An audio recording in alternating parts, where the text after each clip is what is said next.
In previous lore videos, we tried to answer a simple question: how strong is the NPC? To do this, we analyzed the possible intentions and personality of the creator, as well as the nature and details of the build in order to explore each NPC's combat potential and job. Basically, we looked at how they might be used in the game Yggdrasil, as well as roughly how powerful they stood next to other NPCs from the game. But in the case of Shalltear, the answer has been stated rather clearly. Shalltear is the strongest floor guardian, and the second strongest NPC, below the mysterious Rubedo. So to finish off this three-part power profile of Shalltear's character, rather than answer the usual question of how strong is Shalltear, instead, we're gonna look at why is Shalltear so strong. It's an interesting question because considering that Rubedo had a unique creation process theorized to be from the direct contribution of a world item, that would mean among all of the ordinary NPCs created by the 41 members of Ainz Ooal Gown, Perraroncino had managed to create the strongest. But how? What makes Shalltear so special? But before we do that, we still have to finish off the last part of her build that defines her full capabilities, her equipment. And before that, don't forget that the Succubae and Pleiades merch are available in the link in the description. Now, let's begin. Her weapon is a divine class item, translated either as Spewit Lance or Pipette Lance. Pipette is the technical term for what is often called an eyedropper, while Spewit is the Dutch word for a syringe, needle, or spout. As a lance, it's rather difficult to wield effectively in a melee battle, as Shalltear is generally limited to thrusting it at her opponent, making it difficult to block, parry, or feint. Shalltear would often employ her flight magic to charge at an enemy with lightning-fast speeds, leveraging speed to increase the power of her blows in much the same way that a lancer on horseback would. Of course, given Shalltear's overwhelming strength, she can also use its thin, durable tip as a sword against weaker opponents. Now, as a divine class item, it would be among the strongest of all weapons aside from world class items, but it appears that much of its data crystal capacity, the power level defining trait of weapons in Yggdrasil, was devoted to enabling its special ability, an ability that lets her steal a fraction of the damage it deals as life force, drawing it out of the target like a syringe and into a large circular chamber where it can then be used by Shalltear as immediate healing. So yeah, this weapon granted passive lifesteal, giving her the ability to heal herself for free so long as she can directly strike her opponent with it, making her very effective in battles of attrition against melee opponents or groups of weaklings. Then, as we saw during her battle with Ainz, she can also use it to heal off of her own summons, a feature that wasn't available in Yggdrasil due to the fact that friendly fire was disabled. Generally speaking, it seems to drain blood from the target, since Shalltear claims she can use this drain ability to extract the blood from her opponents in order to avoid triggering her blood frenzy passive. But if the target doesn't have any blood, it somehow still works fine. But don't ask me how or why this works, it was never really explained. Then, her only other noticeable pieces of equipment are her legendary unnamed armor, the game encyclopedia from Perraroncino, and the ring of Ainz Ooal Gown. You're already well aware of what the ring does, so how about the armor? Well, the details on the functionality of it are currently unknown. It also doesn't have any special abilities or features. All we know is that it's intended to be used as her primary set of combat gear. So the only thing that we can speculate for this is that it must somewhat boost her strength, provide physical or magical protection, or even power up her special abilities. Perhaps even some combination of all three. Which leaves us now with the game encyclopedia. It was gifted to her by Ainz one day, as a reward for her ever-loyal service. Ainz was rewarding all the NPCs, but always had a hard time thinking of a good gift, especially since they would claim to never want anything. So he began giving them items that were once owned by their creators. The encyclopedia was part of the set of starting items for all players, and contained a bestiary with a list of all the monsters in the game. By default, it had very little information in it, aside from the in-game lore, reason being that it was meant to be filled by the player, with detailed information on gameplay statistics, like stats, abilities, and combat tactics. Perraroncino, being the power gamer he was, nearly filled its entirety by the time he had quit the game, but before handing it over to Ainz, he had erased nearly everything inside of it, most likely due to the inappropriate things he had written in it that was too embarrassing for him to share with Ainz. So that's her equipment. Now let's get back to answering the video's title question. I've given you all this information on the individual specifics of Shalltear's build, But it's when you put them all together and see the end result and bigger picture of what Pereroncino created that you notice how truly impressive it is. You see, Pereroncino created a physical and magical hybrid that wasn't too weak at either, something that was very uncommon to find in Yggdrasil due to the seemingly impossible balancing act that you'd have to perform to make it viable. Remember, the chances of success of certain spells depended on the level of the caster and their investment in magic-related classes.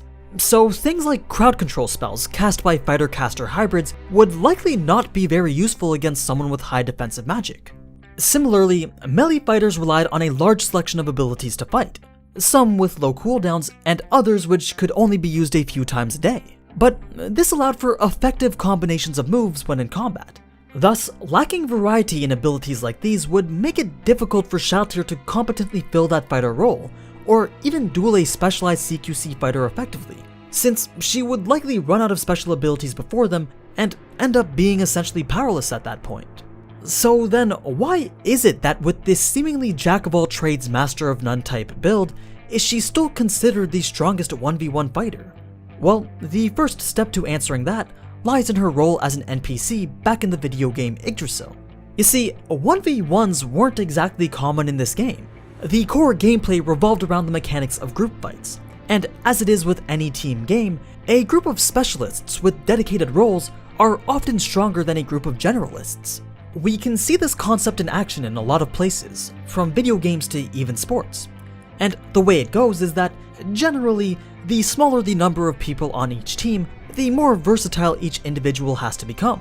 This being due to the fact that each person has to cover more roles and be knowledgeable in more fundamental aspects of the game. Take badminton, for example. There's not exactly a significant division of duty when playing doubles with a partner. Both players need to be highly skilled in nearly all aspects of the game in order to compete properly, though sometimes one partner favors the back while the other partner favors the front. But for games that have large teams, like football, or games with a variable and potentially limitless number of participants, like say war, politics, or the economy, well, it's there that you see the most specialization. It's also there where there are two main paths to victory. Either play the existing game better than your opponents, or completely change how the game is played. You either find a collection of people who are so hyper-specialized that your opponent can't even hope to match them, or you create a new mix of roles and a new strategy for employing them that allows you to defeat your opponent in an unexpected way. For the most part, Yggdrasil played like the latter, but it was through having a group of specialists that you can employ both of these strategies. You could attack your opponent with anywhere from a single person to an army of thousands of summons, NPCs, mercenaries, and players. Thus, the game primarily rewarded large groups of players who were specialized and could create strategies that leverage cooperation and synergy. That's not to say that you couldn't create these same synergies with some generalist type characters as well. They'd just be slightly less effective, but at the same time, have less weaknesses. It's just that while specialized characters normally come with disadvantages and downsides, so long as you can avoid being in situations where those disadvantages matter, then you actually lose nothing for specializing. Ainz's former guild is a prime example of this, as it was filled with these specialist type characters, and each had synergy with other members. But that's a topic for another video. What I'm getting at is, if the game was so focused on team-based combat, then where does the 1v1 aspects come into play? If you're a solo player, a dueler, or a competitor in 1v1 tournaments, then yeah, sure, Shalltears Build would make sense. But since Shalltear is none of those, then it would seem that she was designed to just be good in small fight scenarios. She frequently accompanied Ainz when he went to confront lone intruders that would enter Nazarick during the days of Yggdrasil, and this surprisingly wasn't uncommon. Lone scouts were sent all the time to scope out enemy guild bases. There was low risk on a single person being captured and killed, and the reward for any knowledge on the inner workings of the base were very much worth it. So, not wanting to reveal any of Nazarick's strengths, tactics, or defense strategies, they would send as few people as possible to take on the intruders.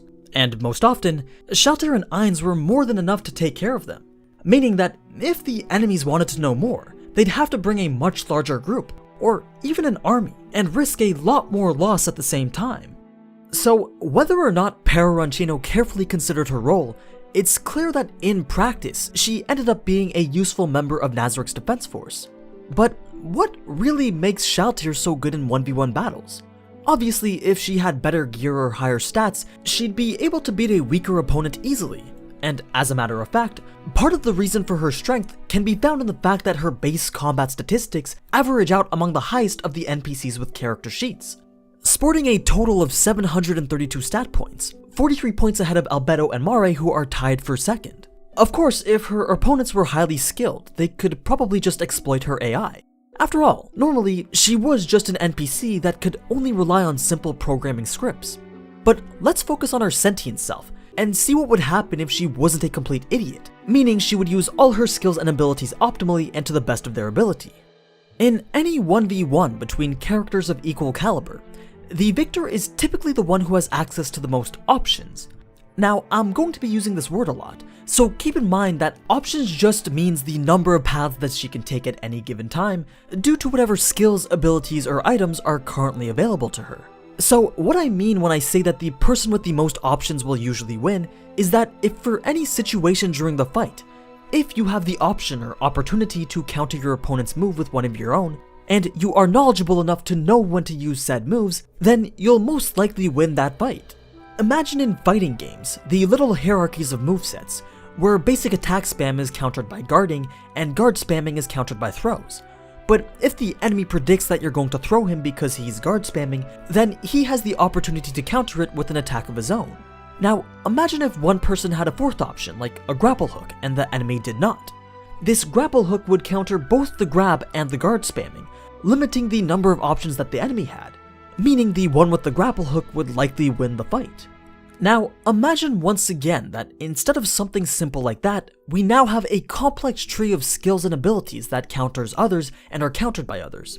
Then naturally, those with the most sets of powerful options available for their use at any given time will have the edge over an opponent with less. So for a game like Yggdrasil, where build customization was seemingly endless, it's more likely that an anomaly like Shalltear will arise, one that has access to the most strongest options. And just like it was with teamfights, the versatility you get from having options is vital to any 1v1. However, that doesn't mean that someone like Pandora's Actor, someone who has a wide array of options available to him at any time, would necessarily be the best at 1v1s. These options require some degree of strength in order to be useful. Just because you can do something doesn't mean that it will be effective. If you spread yourself too thin to gain the maximum number of options, then it doesn't matter how many you have because they'll all be too weak to be meaningful or impactful. Then, by contrast, a hyper-specialist may have one option that's very strong and thus very effective for winning against certain opponents, but they'd be extremely weak in other situations. Take Peroncino's sniper build for example. He can instantly kill individual targets from long range, but take that range away from him and it's less likely that he'll be able to one-shot you. So what makes someone strong at 1v1s is having a mixture of these two extremes. Having options that are strong enough to give you a decisive advantage, while also having a diverse enough array of them so that you have multiple different alternatives for situations when your opponent is too powerful and you need some kind of counter strategy. Generally, there are two kinds of options. Ones which are powerful enough to force the enemy to devise a specific strategy or technique to defeat them, and ones which are only really used to counter an enemy's specific strategy or technique. A good build will have lots of options in the former, in order to cover as many bases as possible, as well as a few in the latter, to reduce their number of glaring and easily exploitable weaknesses. So let's apply all this 1v1 theory to Shalltear now. Consider her mobility. She has access to the fly spell, various teleportation spells, as well as immunity to having her mobility restricted. This gives her options against opponents at many ranges. At long range, she can fly or teleport to chase them down, and at short range, she can do the same to maintain distance and kite with ranged spells. And there's really nothing that her opponents can do to keep her in place due to her immunities. This gives her mobility options that can't be significantly countered, and the only feasible response to it would be to have better mobility than she does. Now let's consider her healing. Her investments in restoring HP and MP means that she can survive for a long time in battles of attrition. She can just gain health back with her Spirit Lance, then use her blood pool to gain back mana from enemies with blood. Of course, those who can avoid getting hit often or are of a race that doesn't have blood, then that would diminish Shalltear's advantages. But that's why she has other sources of healing. High-powered healing spells that can instantly fill her HP bar. But what if you one-shot her with someone like Ulbert or Ainz? Well, Peroncino gave her a consumable specifically for occasions like these, one that allows her to instantly revive once. And if all that is still not enough to outlast her opponent, she then has her summons to slowly wear her opponent down. But if an opponent can counter these summons, then it'd be best not to use them at all. Notice how Ainz didn't summon any of his undead, despite that being a major aspect of his build. This was because Shalltear could easily kill them and then use them as mobile lifesteal stations. On the other hand, Shalltear's summons against Ainz forced him to use valuable and limited resources to destroy them. It's a scenario that highlights that knowing when not to use your options is just as important as knowing when to use them. Shalltear's Inheriar is another good example of an ability that gives her lots of options. Being able to swarm and double team her opponent, or even have it protect her while she fires spells from a distance, goes a long way in making any 1v1 exponentially harder for the opponent. It's a key option that isn't so easily countered, and I don't imagine that many other people have it. It also heavily reduces the number of options her opponent can have, as the scope of her abilities just greatly increased.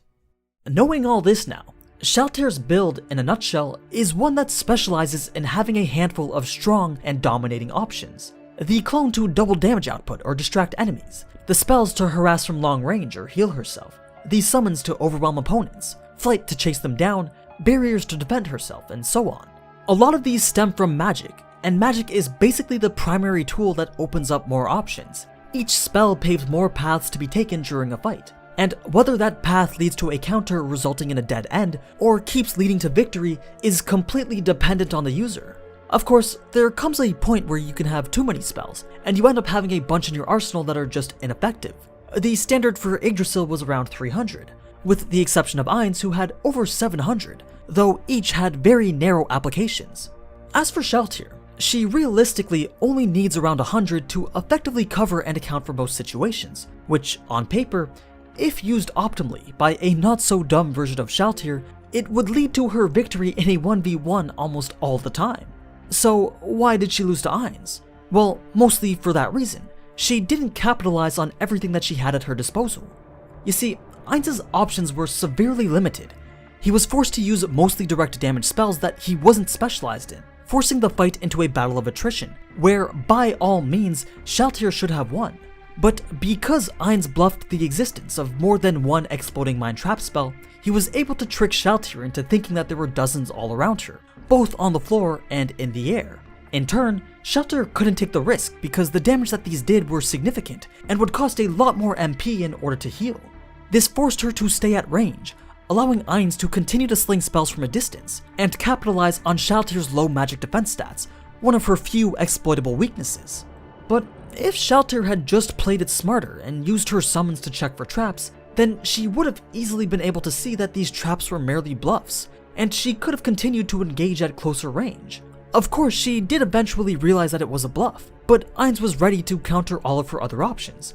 By waiting to use the goal of all life is death, he was able to take out 3 of Shalltear's most powerful tools, Inheriar, her resurrection item, and all of her summons. He also feigned ignorance on knowing the full extent of her build, causing Shalltear to fight in a way that Ainz expected. He'd then use specific spells in order to bait out others, causing her to exhaust her mana and skills before using his big instant death spell, which brought the fight to the endgame. This resulted in her being unprepared for Ainz's secret weapons. So, as you can tell, though Ainz was going into the fight handicapped, he used his options effectively, and this led to his victory. If Shalltear was able to do that herself, then yeah, she would beat every other NPC in Nazarick. It's how her build was designed to be.